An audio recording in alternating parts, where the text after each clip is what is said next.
Imagine checking up on the Apostle Paul. यह सोच के देखिए प्रेरित पौलुस के प्रचार को जांच रहे वो लोग, The Lord says they were noble-minded Christians. और वो बहुत ही ऐसे सतर्क मन के वो लोग थे. It says that in Acts chapter 17 और प्रेरितों के काम 17 अध्याय and verse 11, 11 वचन, the people in Berea were noble-minded, more noble-minded than the Thessalonican Christians. Verse 11, Acts 17. ये लोग थिस्सलुनीके के यहूदियों से भले थे. Because, why? क्यों? They examined the scriptures daily to see if this was so.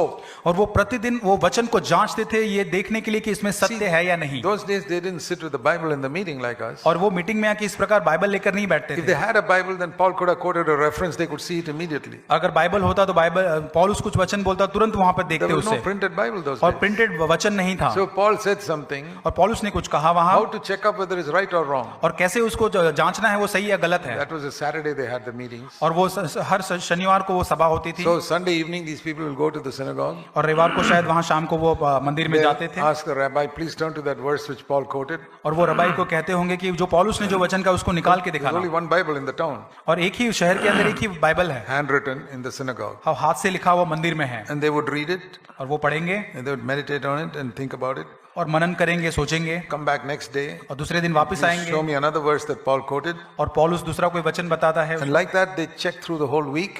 और पूरे सप्ताह तक उस वचन को आप वो खोजते They हैं. were serious. और वो गंभीर है. Then they will come on next Saturday. और दूसरे शनिवार को आते हैं.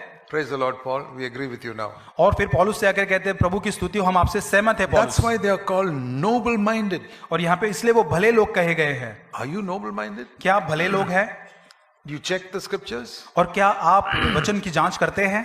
You know when Paul wrote the letters, और जब पौलुस ने ये पत्र लिखे, why there's no letter to the Bereans? और in the क्यों letter? पौलुस बिरिया के लोगों को पत्र नहीं लिखता? Because they could not be deceived. क्योंकि उनको धोखा खाने के लिए कुछ भी नहीं था. Corinthians had to be deceived, they had to be corrected. और कुरिन्थी के लोग जो थे वो धोखा खाने वाले थे, उनको पत्र लिखने की जरूरत थी. Thessalonians had to be corrected. और थिस्सलुनीकियों था वहां था. Philippians had to be corrected. फिलिप्पियों की पत्री, Colossians had to be corrected. कलसियों को सुधारने की जरूरत थी. Bereans, और बिरिया के लोगों को no need to correct them. कोई भी सुधार की जरूरत नहीं Why? थी. क्यों? Because whichever preacher came, they would check with the Bible. और कोई भी प्रचारक प्रचार करता वो वचन से उसको जांचते थे. So such people will never get deceived. और ऐसे लोग कभी भी धोखा नहीं खाते. Be like that. ऐसे लोग Then बने. the Holy Spirit will say about you also, you are noble-minded. और फिर पवित्र आत्मा आपके बारे में भी कहा कि आप भले मन के लोग हैं. Whoever